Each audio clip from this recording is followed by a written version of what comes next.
I have an obsession with a substance. What would make this a win for you?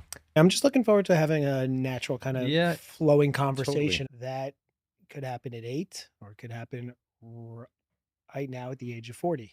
And I would still answer exactly the same. It's really about a balance. There are times when I need to turn it on and I need to push the slider a little bit into the middle between the style and substance. But usually I err on the side of substance. It has provided me with a lot of empathy for for working with people who are having their own issues. And a huge part of properly running an organization is helping people in whatever way that we can. This episode with Michael Liben is unbelievable. I've known Michael since I was a kid. He's the 8-year-old kid in the beginning of our documentary film, Transcending Stuttering. His journey has been an inspiration and a lesson for all of us. And it's so exciting to sit down with him now as he leads as the CEO of Chai Chai Travel. And we cover everything from his time in the DA office in Brooklyn to being the CEO and growing up from that kid who was 8 years old in my dad's office to becoming the man, the husband, the father, and leader that he is today. So thanks for coming in, Mike. Well, thank you very much for having me. I'm really excited about this. So I told you I always like to start like, what's one thing people don't know about you that doesn't show up, or something you're proud of that doesn't show up on your resume or on LinkedIn or in public, but it's something that's important to you? Yeah. So, I think what is really important to me, especially in the context of what's on a resume, what's on LinkedIn, is which can oftentimes be focused so much on style that I have an obsession with, I think, substance. And yes, you need the style, but I'm always and extremely focused on on on on the substance of things, and uh, and taking the opportunity to figure out how to how to how, how to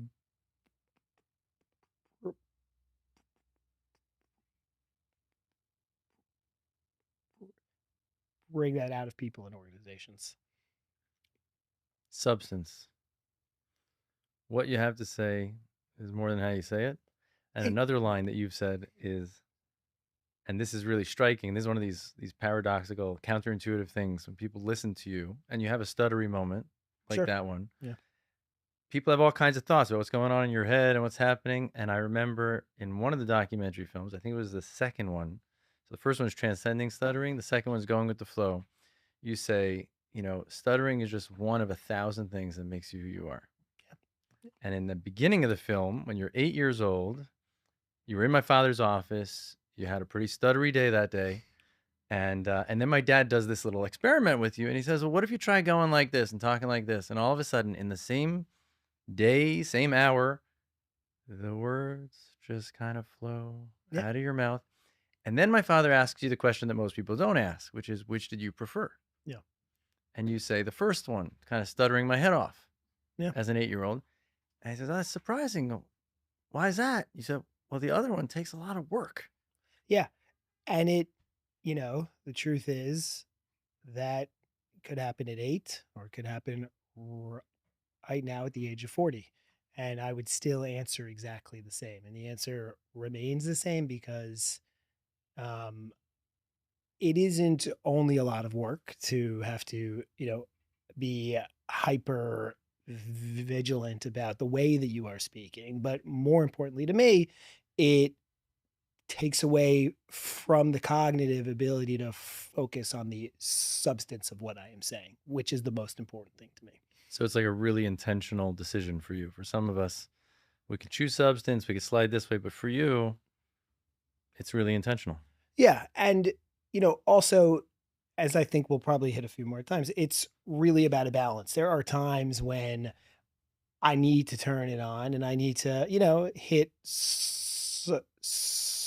I need to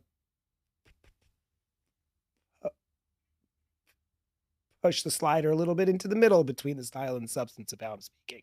but usually I err on the side of substance. So like the stuttering can be an elephant in the room. I don't want it to be Sure. the only thing we talk about, Sure. but let's just lead with it because I think it's the thing that a lot of people are really curious about. And then there's like so much more to slide into. We're going to talk about leadership and entrepreneurship and being second generation or following in the footsteps or blazing our own paths with fathers who are giants and giant fans, at least on your dad's side. That's right. So yeah, so like what stands out to you as a impressionable memory, the earliest memory or the most impressionable memory of childhood growing up with a pretty strong stutter? Yeah, it's hard to think of the first memory I have as a person who stuttered because because it was always present. In terms of the first kind of impressionable memory that I have, in terms of this was a really hard moment. I remember being, I think it was it was actually towards the the the end of elementary school, and I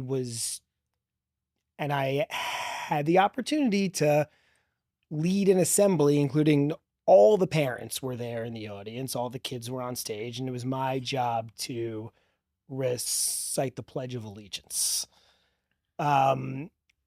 And so I walked up to the front of the stage and completely blocked, like a mountain-sized block on the very first word. And, you know, and I was under the lights. All my classmates were behind me. A few hundred parents were in front of me, and it just wouldn't let up. It was a couple minutes, like in real time. It was a couple minutes, and that was a very hard moment, one that stuck with me for a long time. Except did not stop me from seeking out those opportunities in the future. I don't really know why, but it didn't. Are you a masochist? Like, what is It it? might be. I think the truth of the matter is there is, for me, no matter how long that time is where I was unable to speak, right afterwards, right when I got the Pledge of Allegiance out eventually, there's a rush.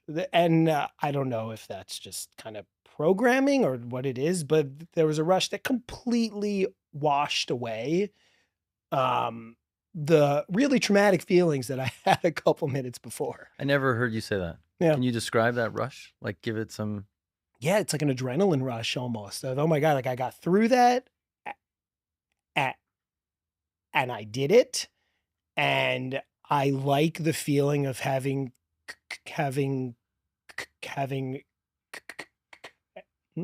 completed this public speaking experience in some way. And that has been true time and time again, where oftentimes I'll be in a high stress communications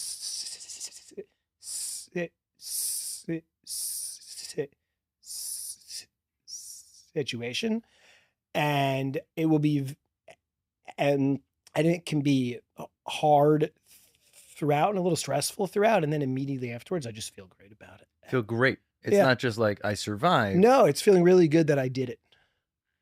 I think people who stutter and people like you, I think of, and I don't want to like steal your experience, but I think of, if you grow up doing hard things, yeah, so you can do things that are hard. Yeah, it's the only way to get better at doing things that are hard is to do things that are hard. It's like anything else in life. It's a skill that you can learn and cultivate. What was the dumbest thing someone said to you growing up? You must have a long list, but if you pick one or two, the dumbest thing, whether it was a teacher, a family member, a speech therapist, a friend. I remember, I can't remember exactly who it was, but somebody told me if I stomp my foot while I am stuttering, I will eventually be able to get it out. Needless to say, it has not worked yet. No. What was another one? Not just a tip of what to do, but like, I don't know, some completely unsophisticated, off point, and maybe bothersome, dumb. Even though it's really like, did you forget the Pledge of Allegiance? Like, I'm thinking. Oh no, the most common one is, and still happens to this day. It happened last week. did you forget your name? Yeah. That happens all the time. Are they serious? And that is something that I've come, well, it's a very bizarre question to ask. I don't know if it's joking or if it's just because they're uncomfortable, maybe, but it is a really common one. It happens a few times a year. Now, how do you deal with it? I say, I'll usually respond that I have not forgotten my name. I have a speech impediment. I have a speech issue. And that really also then flips the tables completely in terms of the dynamic. And I will usually get some kind of overly obsequious apology that they feel terrible for having said that. And how do you feel about that? Do you ever get that look, like that pity? Oh, I'm so sorry. If I do, it really doesn't register for me like that. Because I think that isn't anything that I feel. And so, and if that's what people are transmitting it's not how it's coming over to me. So if you transition to like, what was the dumbest thing? What was the most helpful thing? What are some helpful moments or helpful experiences? As I think most people would say, the best thing obviously is just to wait, right? To just really say nothing or do nothing the way you would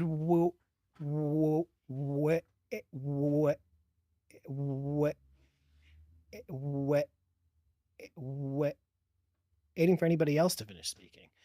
And in terms of, what people actually say that I find to be meaningful or helpful is what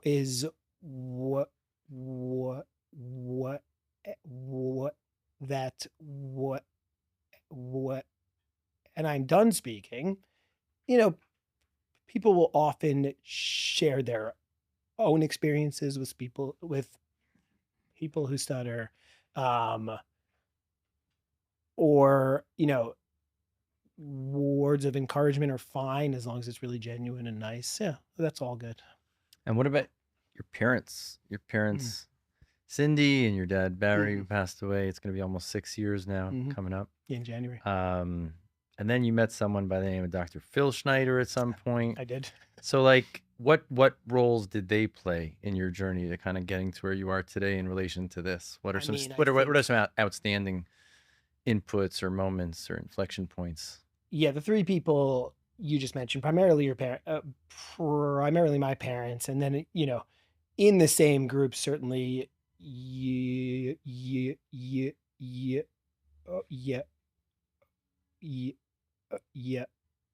or Father Phil are the three most critical people that I had in my life in terms of creating the right attitude around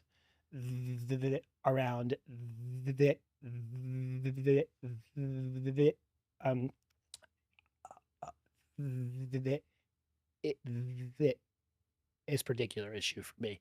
And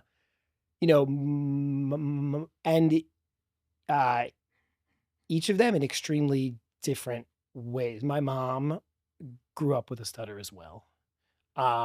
So she had a lot of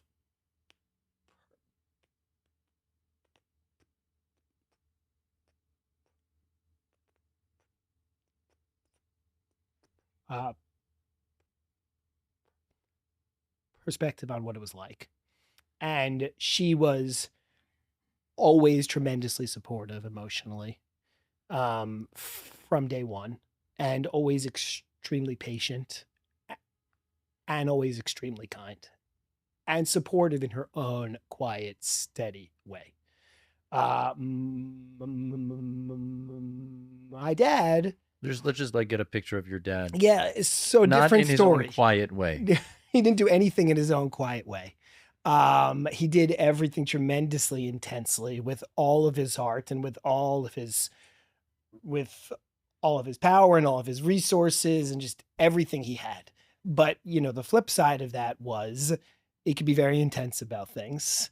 And, oftentimes early on, and there was a pretty key turning point involving the National Stuttering Association. But prior to our involvement, until I was about 11 or so, It was very hard uh, um, on my dad.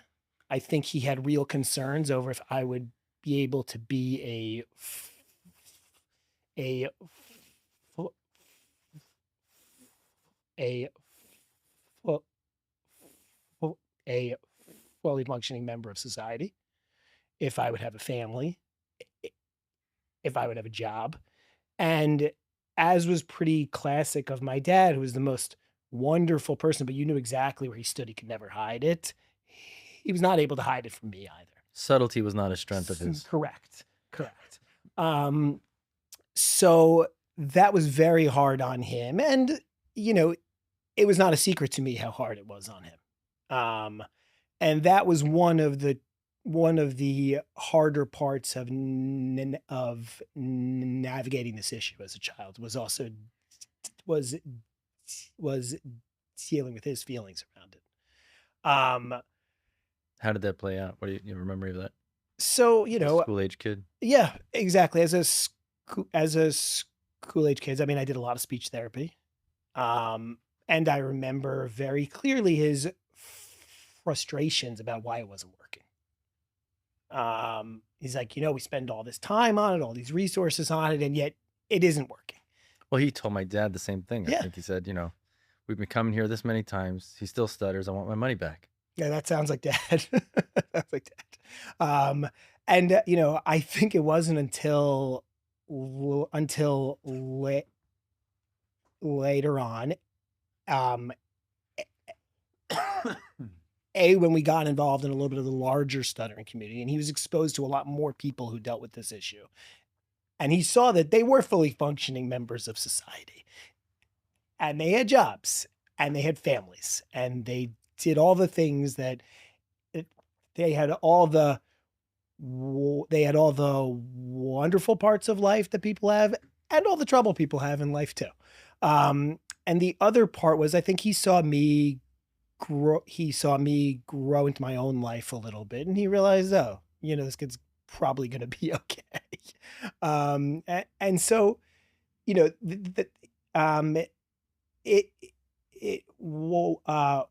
what was interesting to me, also to keep the conversation on him for a little bit, and I don't think he ever realized this, but a part of why I was able to attack this issue the way that I did and not let it stop me was also watching him a little bit. He had his own issues. He was he was relatively physically limited for a large portion of his life. And I watched that he never let that stop him. He went everywhere. He did what he wanted to do.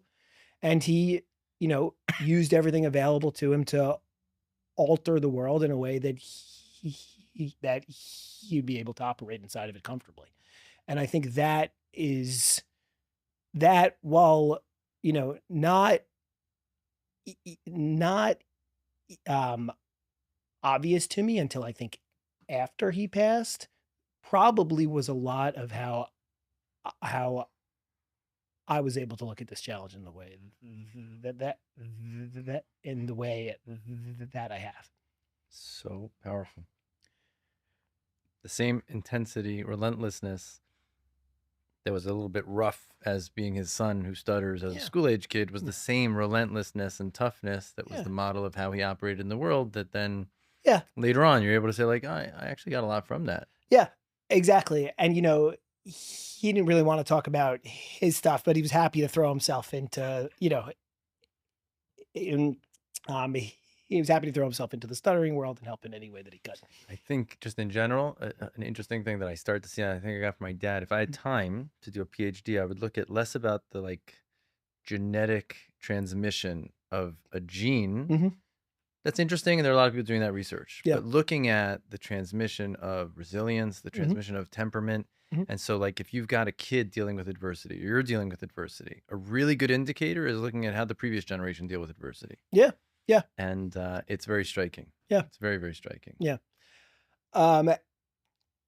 and in terms of the work and the friendship with you, with your dad, Phil, I mean, he talks about having learned from the people that he worked with and from me, but and the truth is, I think a lot of what I use as my own guiding principles around this issue really come directly from him.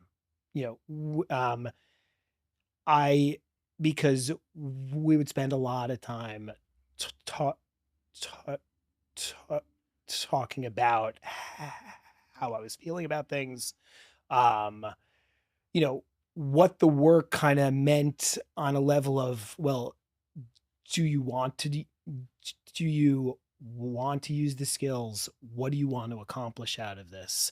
And I think that was a huge part of it. And also, he he also was able to phrase a lot of these things that I had been feeling in ways that um, really then became my own mantras. And he gave me a lot of credit for them, except a huge amount of it I got from him What's for one? sure. Yeah, the whole thing about how viewing stuttering more as as as as a universal challenge that we all have and we all deal with. And if you think of things like that, you don't feel as, you you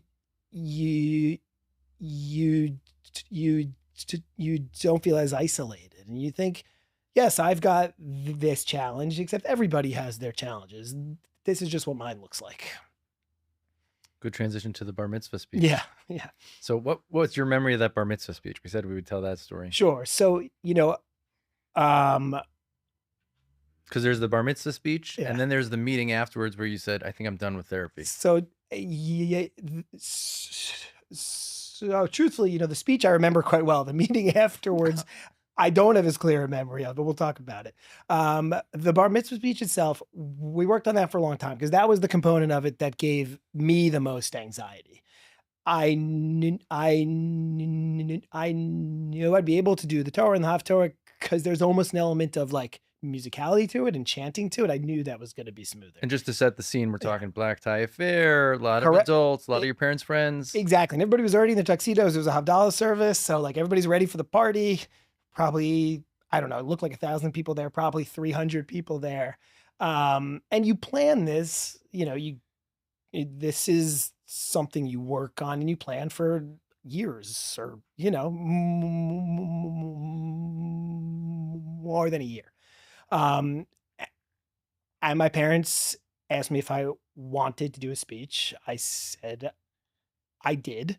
Um, and then me and your dad, we got to work on it and we wrote it. It was only, I mean, it was a few pages. We wrote it probably 6 months in advance. This was probably the most worked on bar mitzvah speech of all time. Presidents have given speeches that had less preparation and brain power involved.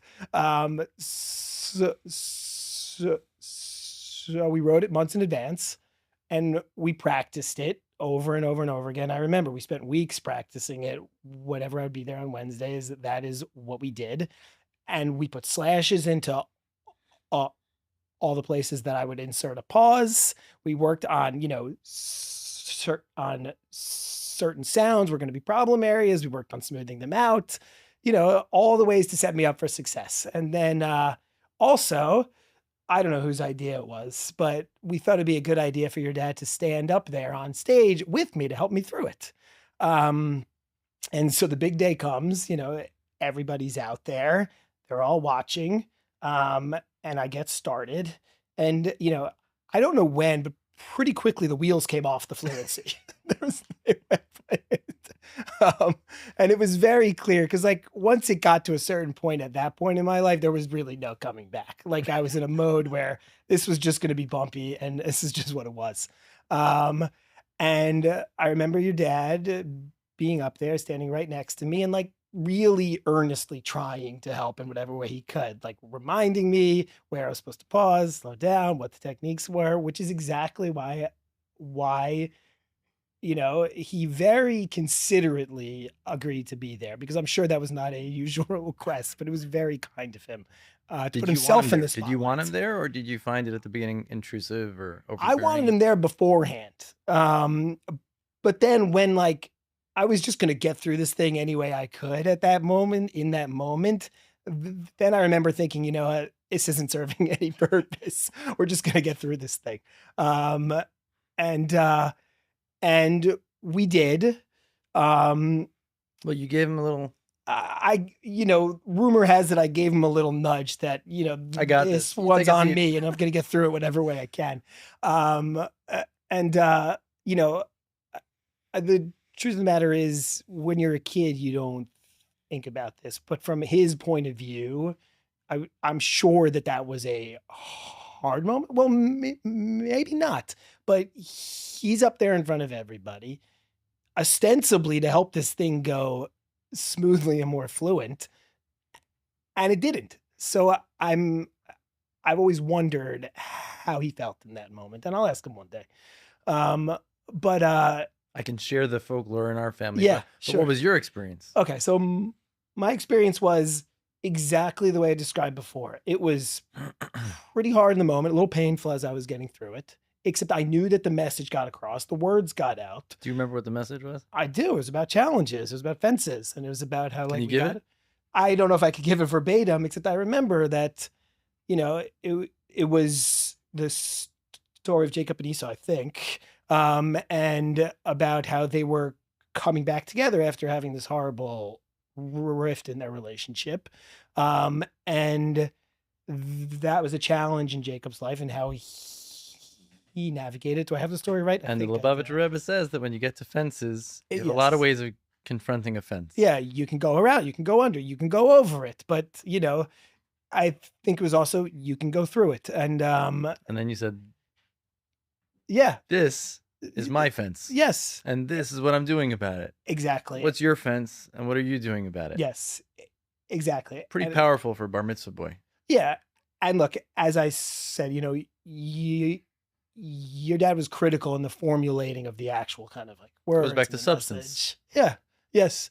And so that and it was clear to the message, you know, really did get across. And it was one of the formative experiences I had when we heard from a lot of our family friends and our family afterwards about the poignancy of the experience for them, that that if the message is there, then the fluency and the style is really secondary.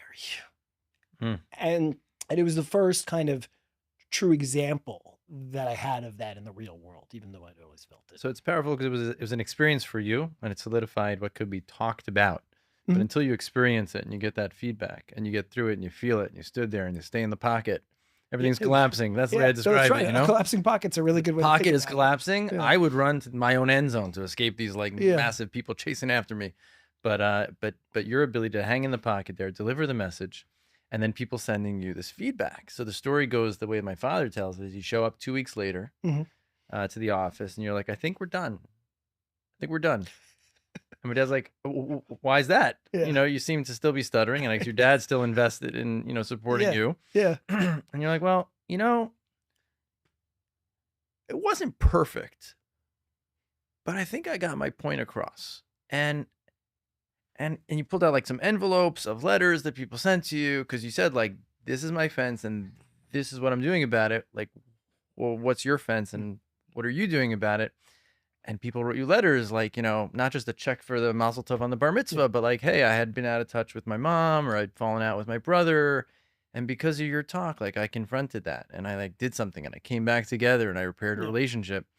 And you said, you know, Phil, I think that it wasn't perfect, but it didn't need to be. And they heard the message. And if you had given the talk or anyone else gave the talk, they might not have sent those letters. Right. I think it had something to do with me. Yeah. And I think what really resonated with people and will always resonate with people is more so than I had this challenge in my life and I no longer do. That's And right. here's how you can do the same is I have this challenge in my life. Here's what I'm doing about it now. And yeah, it's not perfect, except we do what we have to regardless. Yeah. I heard a speech. I wish I could pull up his name. I'm blanking out. He lost his son, and people said to him, you know, you got to get on with it. Get on with it. Move on. You can't stay in the sorrow and in the loss. And he said, I don't want to get on with it. I don't ever forget my son. Right. I don't ever want to forget the blessings. I don't want to be ungrateful for everything I have, but I don't ever want to let go and forget. He said, I want to get on with it. Yeah. With it, not without it, not passing on, not moving on past it, but like with it, moving into life. And it sounds like bringing it along with him. Exactly. Yeah. Exactly. So your dad, big shoes to fill. Yeah, sure. Cell travel was like cast a big shadow. Yeah. Cell means shadow also. I didn't know that. I know that's actually not the root of the name of It's not, but I the didn't know company, that. but your dad and his all caps and just his presence and his relationships and his core, you know, guiding principles. So what was it like, kind of like, well, first you went into being an attorney. Yes. You were in the DA office. Exactly. For 11 years. Yeah. Tell us about that. You were fighting to protect people who are victims of domestic violence and others. Yeah. So picturing you with this stutter, there were probably a couple different avenues you could have chosen. Absolutely. Than being in the courtroom. Yep. And then we'll get to cell travel and chai. Sure. But like, when did you decide you wanted to be an attorney? And what did you have to do to kind of like earn that spot? It's not an easy position for anyone. Yeah. It's not a lack of competition for that position. And then you've got this speech thing that you got to navigate. Yeah. So pretty early on in life, I knew being an attorney was one of the probable careers. I always enjoyed arguing and in a respectful and constructive way. I always enjoyed debating. And so that was a pretty natural path in that regard. The fluency seems natural to you, because I think most people hearing that would say another paradoxical statement. It seemed like natural for me that I wanted to get into being an attorney and using words to debate ideas. Yeah, no, that's true, but it just always was. That would be like your dad saying he wanted to compete in like sprinting. In the marathon. Yes. He was a marathon guy. He was an ultra marathon guy, but he was not, you know, a sprinter. That's right. You know, there were certain, you know, look, let's not say there are no fields that I might have been disqualified from because of my fluency. I probably couldn't be a phone sex operator, but other than, so there might have been disqualification somewhere. Okay. But it knowing you, I didn't even see attorney. that coming, but I'm not sure that was actually something you were aspiring to. But let's just keep moving. It was not on the list. Towards law. But the point is that there might be that the law, I think, because at the end of the day, I believe in the importance of substance over style. I think it would surprise people to hear that in the courtroom, really substance is critical at the end of the day. You know, people have a conception of trial attorneys as extremely flashy, you know, extremely smooth. And the truth of the matter is the best ones are the ones that are the most prepared, and the ones who put the time in, and the ones who have focused on the substance. And, you know, that learning that through experience, while I always believed it was the case, but getting up in front of people, trying cases, arguing legal issues in front of judges was further proof that at the end of the day, the substance is what's going to carry the day. There's a conversation I've heard told of you speaking to the DA to kind of just assure him, or there was this it was the last round of the interviews. You know, you got to be very careful in interviews these days. Yeah. And here you're, you know, of all places, you're the DA in Brooklyn. So what was that conversation? What did he say to you, and what was your response? So he said something along the lines, it was a prior DA, not the current DA. It was something along the lines of, we're very excited to have you here, and we know you deal with the speech issue. So if you want to be assigned to a place where that is less of an issue for you, where you're doing more writing, we'd be happy to do that. And I essentially said, absolutely not. I would like to go the path that, that all the new ADAs take. Because at the end of the day, I think what I have to say will trump however I'm saying it. And he said something along the lines of, well, you clearly don't lack for confidence, so we'll go with that. Wow. What was the hardest thing that you had to do in that stint? So like most things, early experiences are the hardest when you're getting even a modicum of comfort. So, one of the early things you have to do when you start at the DA's office is you have to do what's called the calendar, which means in the initial courtrooms where all the cases are heard prior to trial, you need to give a quick status update on every single case on the calendar that day. And there could be 80 to 100 cases on in a given day. And your job is to give a quick, short, and to the point update to the judge about what's going on in the case. And you do that for 8 hours. And so on the very first time I had to do it, I got up at the podium to set the scene. There's all the people who have their cases on that day. All the defendants are in the pews behind you. They are all in court until their case is heard, and they cannot leave. So they want this to go quickly. The judge wants this to go quickly. The defense attorneys want this to go quickly. Everybody wants to. And wants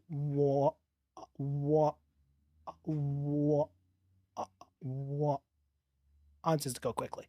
And the very first thing that you have to do is you have to put your name on the record. So you'd say, you better not forget your name. You better not forget your name. The very first thing you say is Assistant District Attorney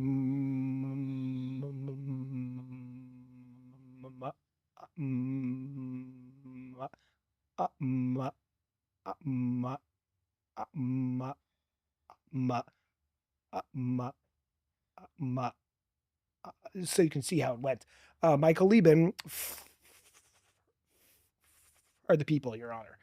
And the very first time I had to do it, it probably took me 2 to 3 minutes. And the judge was like, I don't think the judge knew what to do. Everybody in the courtroom was like, what is going on here? And because I think the judge was staring down the judge was staring down a 16-hour day, so it should have been a 7-hour day. But, as it always is, that first time was very hard. And there were, there were a few hard days like that. But after a few months, the judges started preferring I was there because the overall efficiency and the overall content was going to be stronger and quicker. So not only did you make it, but you became the preferred. Yeah. Above your peers. Yeah. Amazing. And then when did you transition? What was the initiative on your part to transition from the career as a prosecuting a DA office to the entrepreneurship and leading high travel? So I'd always wanted to do something entrepreneurial. I mean, that's obviously a big part of our family. Something I inherited for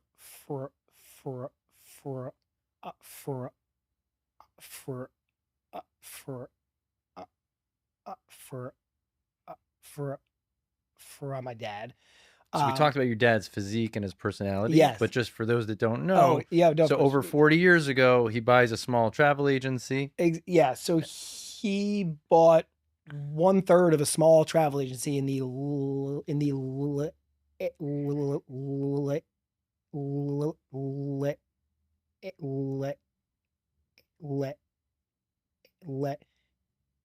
1970s, which only served the New York to Tel Aviv market. And over the next 40 years, he turned it into the largest agency in New York and one of the largest in the country. And no longer in the just world. New York, Tel Aviv. No longer just New York, Tel Aviv. You know, they did everything everywhere. They had, you know, they had a lot of offices around the country. And self-made man. Built himself up. Completely self-made. You know, really a story that you do not hear that often. Barry Liben. Yes. Google it. Liben. Yes. As impressive as Mike is, his Yes. father's story is also something extremely inspiring. And It's amazing in his way. His Yes. legacy lives on, and we're approaching 6 years, but good. So his entrepreneurial example, Yes, you exactly. feel was always there in the family, Yeah. and something you wanted to follow in some way. Yes. And in 2021,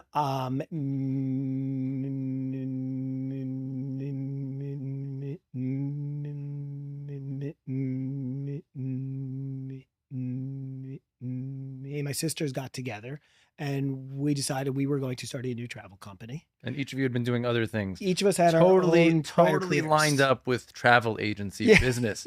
You coming from the prosecuting attorney's office. That's correct. I had a sister. Your sister was a social worker. Exactly. My other sister used to have a retail clothing store in New Jersey. So really travel oriented. But, you know, the truth is we grew up around the travel business. We had wonderful relationships in the travel business. And that was the most critical thing that we needed, because it is very much a people business.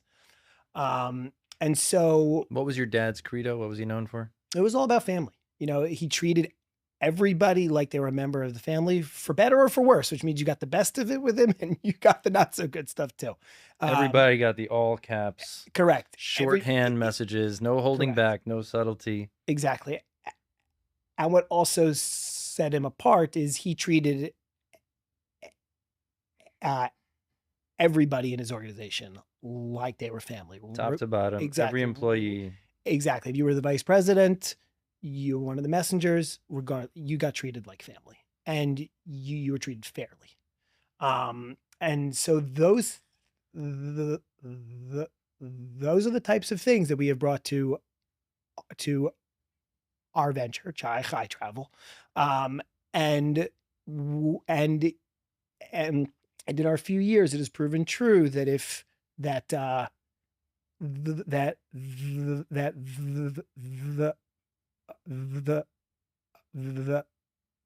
those things still matter to people. So what's your position in the market? Like, what type of travel does Chai Travel do? Yeah, so if I'm looking, we do a little bit of everything. We do leisure travel, and if you want to take your family on vacation, we do corporate travel as well, and we do a fair amount of entertainment travel. We have a great team that does that, which is a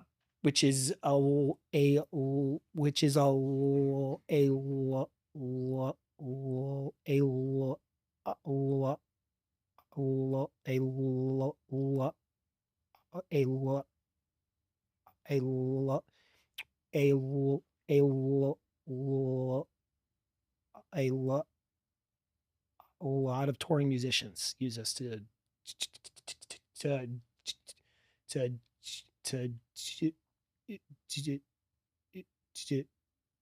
do their travel and logistics. I'm going to detour with a quick analogy. Mhm. I want to dive into like what was happening right there. Okay. Inside Michael's head, inside Michael's body. I Yeah. flew a couple days ago. Yeah. There was more turbulence on that flight than anything I've ever flown before. That's tough. There was another time your dad was very helpful because we were leaving the National Stuttering Association conference in Florida. We were due to come back to LaGuardia. The weather wasn't right. We circled a little bit, and then we ended up landing in Norfolk, Virginia, and we had to spend Shabbat there. That's an amazing story in and of itself, Yeah. but figuring that all out, and of course, all caps, short messages are going back and forth with your dad, like family. And, but I'm just thinking, like, when you're stuttering like that, Yeah.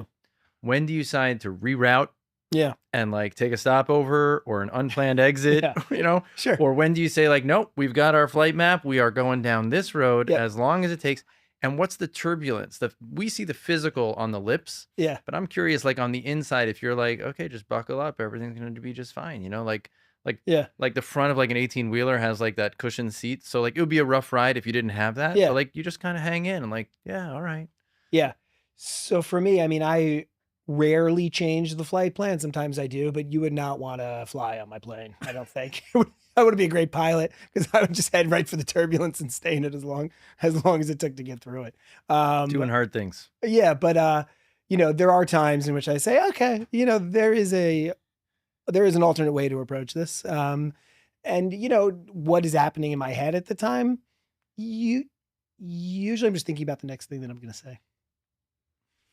How does it come up in travel? Like, what does it do for you? What does it do to you in running a business and leading a business? Yeah, the truth of the matter is, it really is not a huge factor. Do you take the DA's advice and like let other people be front facing and deal with a lot of talking and you just stay behind a screen? Or You know, um, uh, the the the the the the the the answer to that is no. You know, I lead our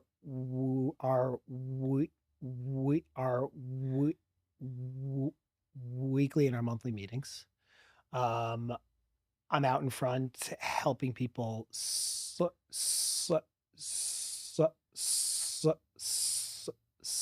the problems that need to be solved. Um, and at the same time, for a lot of other reasons, there are people on our team that are really good at what they do, way better than I will be at it. And I allow those people to do those things. Um, because, you know, whether I'm fluent or not very fluent doesn't mean that I'm the best person to solve certain problems in my organization, and that's why we have a wonderful team. what has stuttering taught you or emboldened in your leadership or dealing with entrepreneurship? Yeah, I think it has given me a unique amount of experience and and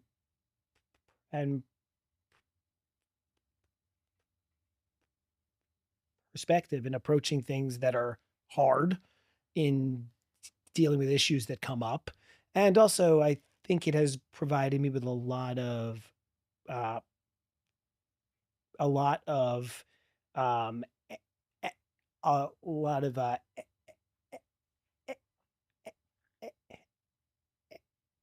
empathy for for working with people who are having their own issues. Because when you run an organization, you you you know, all it is people, and and people have their own problems in their lives, and a huge part of properly running an organization is helping people with all the problems that they are having in their lives in whatever way that we can. What's been the biggest challenge in taking Chai to where it's at today? Um, you know, it's interesting. We went into the family business without a business. So we started this from scratch. Our dad was a legend in the business. The company that he ran is a gr- is a gr- is a gr- gr- gr- is a great company, and it still exists. We had to start our own thing from scratch. Am I pronouncing it right? Chai Travel? So there are multiple pronunciations, a little bit like Zell, where, you know, we say chai, we say chai, just whatever works for people as long as they're talking about Depends us. if you want to have tea or have a l'chaim. Yeah, exactly. Exactly. Okay. And so, you know, we really need to start this from scratch, and regardless of what your last name is, regardless of what you have available to you, to start something truly from the ground up has a lot of challenges along the way. And that has been the case, but we've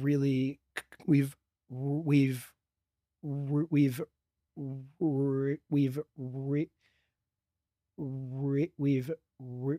really come a long way, and we're excited about the next couple of years.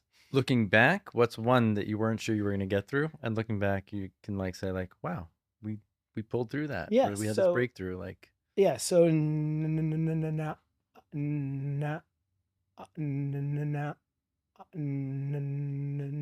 to be too repetitive, but it's really about the people. And what we were not sure of was, would we be able to sell the key people that we needed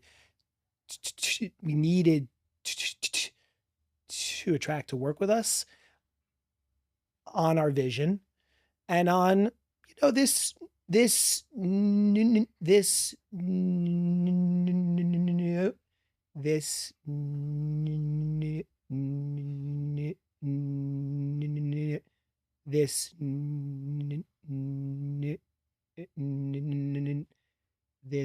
newer thing that wasn't as established. We really didn't know if we were going to be able to do that. We thought we could, and we have proven that we can. But there was certainly a time in which we weren't sure we'd be able to. what's your dream 5 years forward? What do you want Cell to look like? Or excuse me, what do you want Chai to look like? I would like it to look a lot like it does right now, just a little bit larger. Awesome. Yeah. Awesome. What other questions or what didn't I ask that you would have wanted me to ask? I'm curious to hear what your family's version of the bar mitzvah speech story is, because you alluded to it, but you didn't say. Legendary. Yeah. To me, it's the quintessential example of like my father standing up there, my version of the story, and corroborate or correct me if you wanted him there. It wasn't that he was imposing or that he was 100% hovering and overstepping the bounds Absolutely. of where you. And once things got rocky, there wasn't a need. His presence. You didn't need him. You could stand there on your own. He was an accessory. He was a supportive presence to a degree. But once the speech, as you said, went off the rails in terms of fluency, but it stayed on the track of where you wanted to go with the message. Okay, so at the moment that you ask him to go off the stage or give him a little elbow, however it was transmitted, I think my mother was mortified.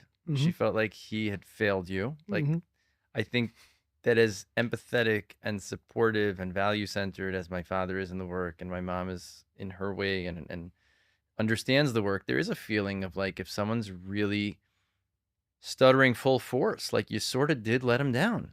Yeah. And so there was that feeling.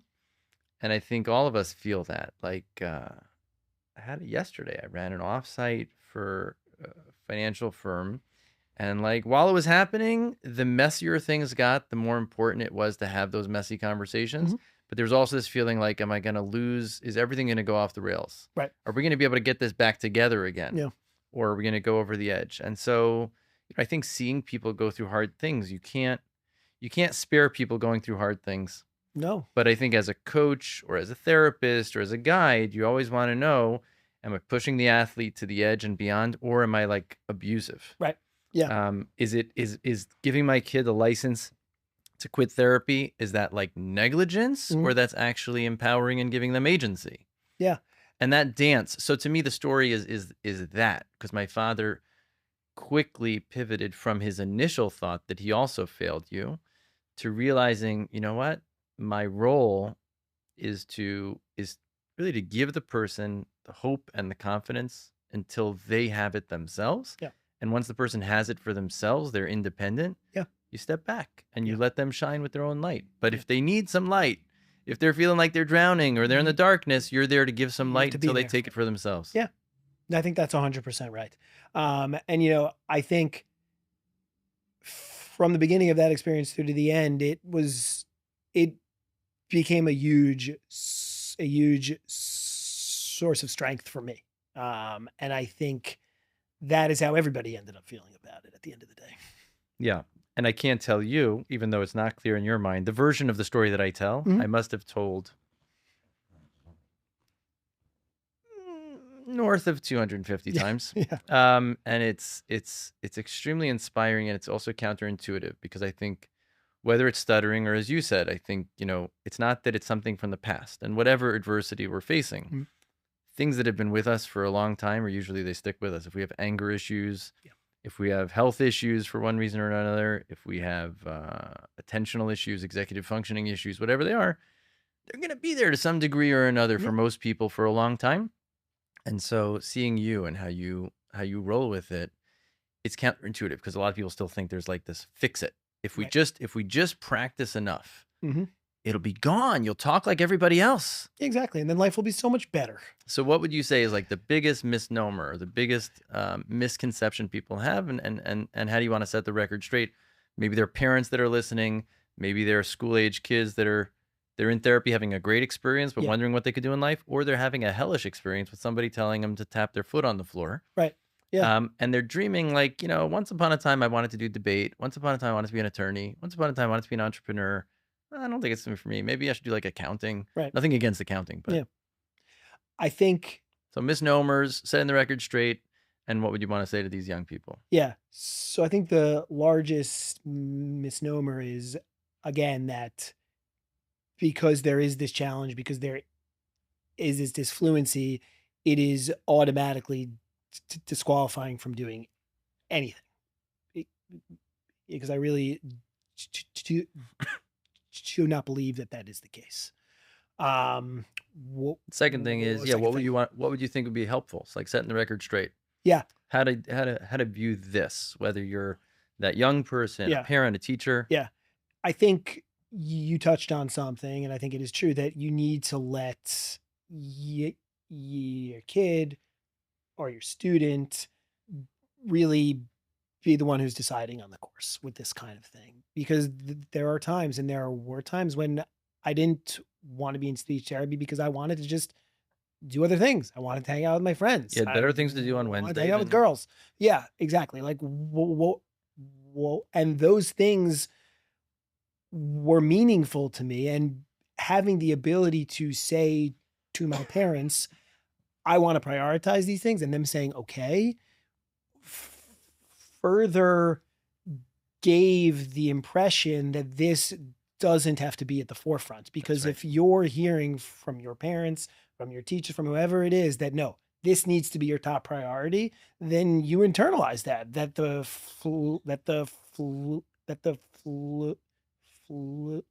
fluency is what matters. Imagine Michael Liben could put a billboard in Times Square. What would it say? Oh, you mean about anything? Yeah, not advertising the agency. Okay, fair enough. Um, um, eh, yeah, it would be substance is what matters. That's it. I'm thinking about like your anti-substance abuse. You're all about the substance. Yeah. All about the substance. No, exactly. That's fantastic. Any parting thoughts, parting words? I just really appreciate this. This was great, and it's amazing. And it was really good. And it's a reminder that I got to call your dad and say hello. For sure. Yeah. For sure. Thanks for coming. Absolutely. Thank you. I hope you enjoyed this episode. If you did, share it with a friend. And if you want to get more tips and follow us for more insights, check out TranscendingX.com/email. And remember, keep talking.